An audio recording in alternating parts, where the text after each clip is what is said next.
Republik ke depan Manjaran. Dan pemimpin Republik Indonesia ke depan itu harus dia yang memiliki pola pikir seperti Ratu, harus punya pola pikir seperti Rama, harus punya pola pikir seperti Resi, Ratu, Rama, Resi. Maka itulah yang akan bisa menjadikan negara Republik Indonesia gemah ripah roh jinawi, dan menjadikan negara ini rahmatan lil alamin.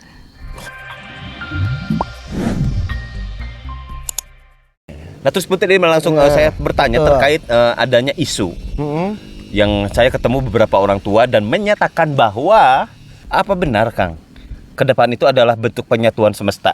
Betul. Apa bentuk penyatuan? Dari mana Akang bisa bicara? Kembali kepada Manjaran. 3 Apa? tatanan. Manjaran. Apa Kang? Manjaran. Manjaran. Betul. Apa Tatanan. Manjaran? 3 tatanan. Oke. Kalau berbicara tentang Pajajaran, meski berbicara tentang Mataram. Berbicara tentang Mataram pasti berbicara tentang Majapahit. Nah, Manjaran tersebut itu sendiri pun dari 3 ketentuan, 3 aturan. Kembali lagi kepada 3 aturan. Tritangtu. Manjaran. Manjaran. Berarti Manjaran itu singkatan atau apa? Majapahit, Mataram, Pajajaran.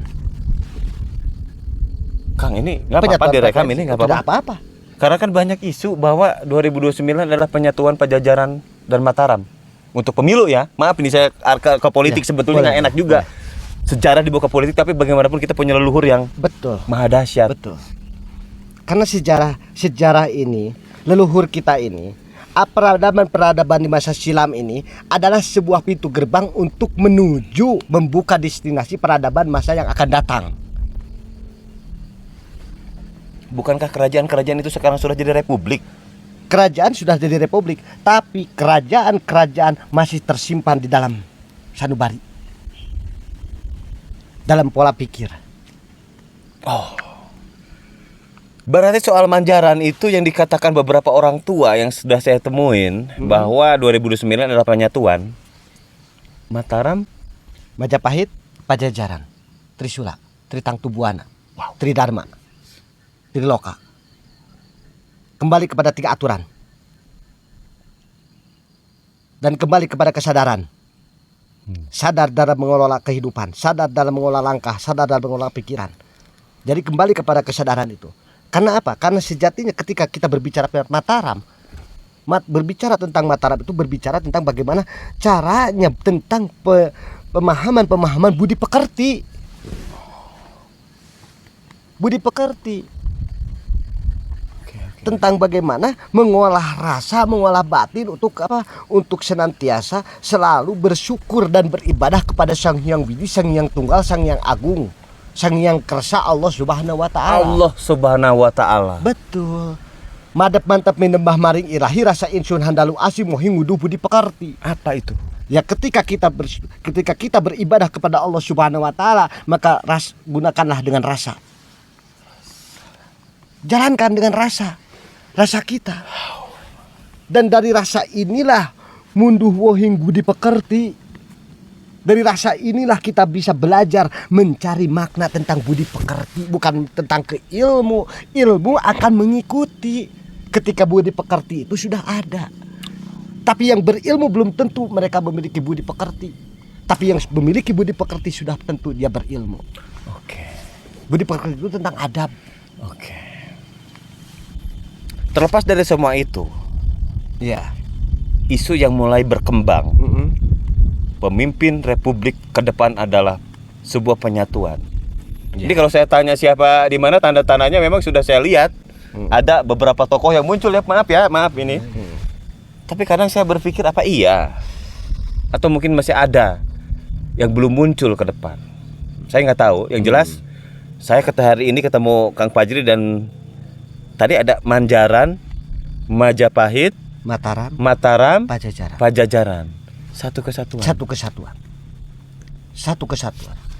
Makanya kenapa tempo hari pernah dibahas tentang segitiga. Ratu, Resi, Rama. Tekad, ucap, lampah. Sili, asi, sili, asuh. Sili asah, sili asi, sili asuh. Betul. Kenapa Iman, harus 3? Islam, ihsan. Iman, Islam, Ihsan. ihsan. Nah itu. Bagaimana isan tersebut adalah bagaimana tentang papan kang tapak kiblat tumbuh hingkau lalan gusi rasa indunandul asinur cadage canda wasit aning sinar. Maka dalam pajajaran dinamakan dengan sili asah, sili asuh, sili asih. Itu insan tentang kemanusiaan. Berbicara tentang kemanusiaan, bukan berbicara tentang sesuatu yang mitos bahwa pajajaran itu Prabu Siliwangi itu macan ataupun maung, bukan. Dan saya cuma terpotong di situ, Nun Sewu Ya. punten, bahwa saya mendengar bahwa Kanjeng Prabu Siliwangi tidak tilem. Tidak. Saya sebut aja karena ini saya dapat dari perjalanan saya. Beliau lari ke Malaka untuk menghindari peperangan. Benarkah itu? Betul. Daripada terjadi sebuah peperangan, maka beliau lebih baik menghindar. Daripada sengsara rakyat, lebih baik mahkota kuta pertaruhkan. Itu. Makanya tentang berbicara tentang kemanusiaan. Berarti dari dulu tuh sebetulnya ini tuh udah ini ya, udah dikasih pertanda seperti halnya Sudah. kita berada di sini pun Betul. ada, terus di sana juga ada, ini ada. Betul. Tapi beberapa waktu yang lalu saya ketemu orang tua dan menyatakan bahwa Elhan, Kanjeng Prabu Siliwangi itu tidak tilem. Dia menghindari peperangan dan lari ke Malaka. Dan izin, Betul. itu yang satu di antaranya saya akan angkat menjadi sebuah film layar lebar. Saya buka sedikit di sini. Saya nggak ngomong lebih banyak lagi. Kembali ke Manjaran. Iya. Berarti kalau sudah ada 3 pemimpin, berarti ini ada seperti halnya rotasi yang akan kembali lagi ke era itu. Betul. Pengupgradean. Oke. Disinilah. Penginstalan ulang. Oke. Disinilah muncul tokoh-tokoh yang masih terah raja, Betul. masih terahnya kuat. Dan saya sempat merenung bersama semesta. Ya akan muncul tokoh-tokoh baru 2029 ini. Betul. Dan sebelum munculnya tokoh-tokoh tersebut, maka iya negara bakal genjlong heula. Gonjelang genjlong lagi. Nah, kenapa itu kan? Tergonjang anjing. Kenapa? Karena ketika munculnya budak Angon dan budak Jangotan, berbicara tentang budak Angon dan budak Jangotan, bukan hanya sekedar budak Angon yang kerjanya ngangon meong, banteng jeung sejabana. Lain oge anungan saukur ngangon kalakai tutunggul jeung babatuan. Tapi berbicara tentang budak Angon dan tatanan kenegaraan adalah dia yang mampu memimpin, mensejahterakan rakyat. Makanya oleh itu leluhur itu sudah mengajarkan untuk caranya membuat seperti asepan, kerucut.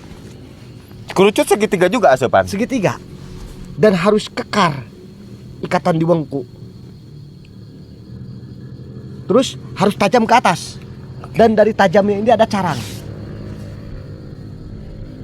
Ada carang, lubang-lubang kecil. Nah, simbolnya seperti nasi tumpeng. Andai kata tumpeng tersebut ujungnya yang dibalikan, tajamnya ke bawah, maka apa yang terjadi? Tamplok, Itu berantakan. berantakan. Oh, bentar, kembali ke Manjaran. Kang, ini nggak apa-apa direkam, ini Gak apa-apa. di-share. Gak apa-apa. Gak apa-apa. Kalau masalah kontroversi itu sudah biasa. Enggak, soalnya ini kan saya melihat dari Babad Pajajaran Betul? yang 400 berapa tahun itu kan Betul? banyak yang mengarahkan ke tahun 2029. Betul. 1579 Pajajaran. Runtaknya Pajajaran, Iya. runtuh ya. 450 kemudian, pokoknya di jumlah-jumlah nyampe lah. Silakan nanti Anda cari sendiri. Betul. Dan itu Tahun sudah 2029. ada dalam sebuah catatan Ya, dengan simbol-simbolnya. ya. Betul. Berarti kan Siloka dari masa lalu ini kan Apa? Karena sebuah republik atau sebuah negara kalau tidak belajar dari tatanan kerajaan yang dulu, maka bagaimana cara mengurus negara? ya bener juga ya. Bagaimana Majapahit tiba-tiba hilang? Bagaimana Sriwijaya tinggal artefak? Bagaimana Pajajaran sendiri? Iya. Katanya Nah, itu. bahkan malah simpang siur. Wow. Itu. Memang dulu itu kan kerajaan kan negara ya. Negara. Bisa hilang. Nagari. Dan saya berharap Indonesia tetap Dan 200.000 tahun lagi tetap ada Indonesia ini. Betul. Indonesia tidak akan pernah hilang. Ya. Karena Indonesia itu bendera merah putih itu bukan hanya sekedar kain. Bukan hanya sekedar kain yang di jari atau bukan hanya sekedar kain merah dan putih disatukan, tapi bendera Republik Indonesia itu adalah tanda kesucian dan keberanian. Kesucian dan keberanian. Suci dalam setiap langkah kehidupan. Tanahnya suci, airnya suci, hutannya suci. lahannya suci dan dipenuhi dengan keberanian tekad perjuangan. Tekad juang untuk apa? Untuk mensejahterakan rakyat. Oke. Makanya digambarkan dengan merah putih. Makanya ketika nanti ada bahasa tentang kembalinya sebuah tatanan penyatuan, Persatuan Pajajaran, Mataram dan Majapahit itu adalah simbol Trisula, simbol Tritangtu. Simbol Tritangtu. Maka disinilah ketika penyatuan tersebut disatukan kembali, tidak akan ada perdebatan dan perbedaan. Semua kita sama. Hidup kita di negara Republik Indonesia yang tercinta. Tanah air kita, tanah air yang penuh dengan keberkahan.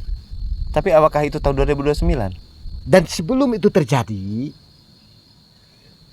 kita akan didatangkan dengan huru-hara. Huru-hara apa, Kang? Jangan bicara huru-hara lah. Bukan soal huru-hara tentang keributan dan sebagainya, tapi alam yang berbicara. Ntar kebenaran Kang Dan itu ngomong. itu tidak bisa dipungkiri. Wow, berat ini saya ini direkam soalnya. Tidak bisa dipungkiri. Ketika sudah terjadi gerhana bulan selama 2 malam, kemudian diikuti dengan gerhana matahari dan diikuti dengan bintang yang berekor. Bentar, bintang berekor apa? Triwan Atlas. Wallahu alam. Maaf ya kalau saya nanya Ya. memang seperti ini. Dan itu maka tidak akan berselang lama. Oke. Januari lah ya muncul ya. Wallahu alam antara Januari atau November. Tapi yang harus diwaspadai di bulan November ini. November. Berarti kalau Januari ada bentuk penyatuan ini dia nih. Yang harus aku diwaspadai. tunggulah. Karena bagaimana cara untuk menyatukannya ini? Menyatukan ini penuh dengan apa? Dengan hirup biru. Ini penyatuan terus ini Iya. dari tadi. Iya, karena apa? Karena segala sesuatu itu akan sampai kepada penyatuan tersebut. Oke. Penyatuan tersebut bukan hanya tentang berbicara tentang Pajajaran tadi dengan Siliwanginya, bukan berbicara tentang Mataram Sunda dengan Sunan Mangkuratnya, bukan berbicara tentang Majapahit dengan Sriwijayanya, tapi berbicara tentang tatanannya. Tatanannya. Oke. Apa yang diajarkan, apa yang disampaikan tentang kemanusiaan di Pajajaran, tentang keagamaan di Mataram, tentang keberadian di Majapahit. Maka disatukan. Oke. Kayaknya Kang udah sampai sini dulu. Ini aku nggak enak banget badan. Ya itu harus terima. Berarti manjaran ya? Manjaran harus terima kalau gak enak badan. Nggak Karena enak bertanya. banget. Ini aduh berat ini saya bener. Karena ini. bertanya. Ini- Karena ketika bertanya itu tidak boleh kita hanya separuh-separuh. Ini yang akan menjadi sebuah polemik. Kalau separuh-separuh. Oke, berarti pemimpin Republik ke depan manjaran. Dan pemimpin Republik Indonesia ke depan itu harus dia yang memiliki pola pikir seperti ratu, harus punya pola pikir seperti Rama, harus punya pola pikir seperti Resi, Ratu Rama Resi. Maka itulah yang akan bisa menjadikan negara Republik Indonesia gemah ripah roh jinawi dan menjadikan negara ini rahmatan lil alamin, dan menjadikan negara Republik Indonesia itu negara terkaya dalam segi pemikiran, pemahaman, ekonomi dan sebagainya. Tapi mohon maaf, ini berbicara tidak, saya teh orang gunung. Heeh.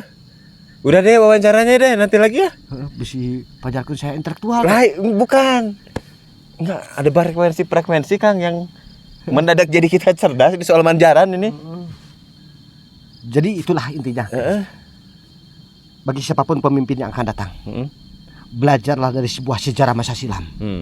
Bukan belajar dari sebuah masa silam itu sekedar kejadian tragedi dan sebagainya, tapi belajarlah dari bagaimana cara pola menata negara, nata raga, nata rasa, nata jiwa, nata negara. Rasanya sudah ditata, raganya ditata, jiwanya ditata, negaranya juga tertata. Maka di situ akan menemukan 5 tingkatan dalam kehidupan. Pancaniti. Pancaniti. Apalagi itu Pancaniti? Pancaniti itu gambaran daripada Pancasila. Apa yang pertama? Ketuhanan yang Maha Esa. Kembali lagi kepada ketuhanan. Yang kedua kemanusiaan yang adil dan beradab. Kembali lagi kepada kemanusiaan. Yang ketiga persatuan Indonesia. Kembali lagi kepada kesatuan. Yang keempat, keadilan sosial bagi seluruh rakyat Indonesia. Kembali lagi kepada keadilan. Kembali Kerakyatan yang dipimpin oleh hikmat kebijaksanaan. Kembalilah kepada rakyat. Gotong royong. Gotong royong. Jangan uang 1.000 dipermasalahkan. Paham? Kemarinnya ramai yang uang 1.000 itu ya Iya, dipermasalahkan. jangan. Lanjut ke sila kelima, keadilan sosial. Keadilan sosial bagi seluruh rakyat Indonesia, bukan hanya keadilan sosial bagi hanya pejabat segelintir, Betul. tapi seluruh rakyat Indonesia, siapapun dia, mau dia Hindu, mau dia Buddha, mau dia Nasrani, mau dia Katolik, mau dia Majusi, mau dia apapun yang disampaikannya. Mau agamaan. Mau agamaan, itulah rakyat Republik Indonesia yang harus mendapatkan sebuah keadilan. Wow. Dan bukan hanya sekedar dengan manusia, tapi dengan alam, dengan lingkungan, bahkan dengan hewan pun harus adil. Ya. Itulah sila yang kelima. Saya cinta sama kucing. Nah, Adil. Harus, Gitu ya? Harus Punten adil. saya masuk heureuy. betul. Tapi ini rekaman saya mau share. Tidak apa-apa. Karena apa? Karena ketika berbicara seperti ini jangan separuh-separuh. Iya. Jangan separuh-separuh, ya. Iya. Maka dari sini, Adan ya? ya, di sini nih. Ketika berbicara tentang keadilan sila kelima, maka kembali lagi kepada yang ke-1. Ketuhanan yang Maha Esa. Nah, Dengan closing di Ketuhanan yang Maha Esa, Kang izin sudah azan. betul. Itu. Sudah, kita closing dulu, Kang. Iya. Apunten ieu mah ada abi mah ada teu niat mau wawancara. Dan mohon maaf. Kalau ada salah-salah maaf banget. Akang juga mohon maaf. Akang mah hanya sekedar anak gunung, ya. Jadi kalau berbicara teh, ya apa adanya. Apa adanya, Kita tidak mau direka-reka, tidak mau juga harus Kang harus seperti ini, tidak bisa. Udah nggak ada konsep, nggak ada mikir apa-apa, tidak bisa tiba-tiba konsep. wawancara gara-gara ya itu dia. Jadi jangan harap bisa mengkonsep Akang. Oke, siap. Kalau gitu terima kasih banyak ya. Atur nuhun. Atur Sami-sami, nuhun. rahayu. Mohon maaf kepada seluruhnya. Semoga ambil segi yang baiknya, ambil hikmah dari yang baiknya, mungkin yang buruknya ada daripada diri saya pribadi. Dan mohon maaf juga kepada para pejabat, para pemerintah yang ada di Republik Indonesia, karena bukan keinginan berbicara seperti itu, ya. Sampurasun.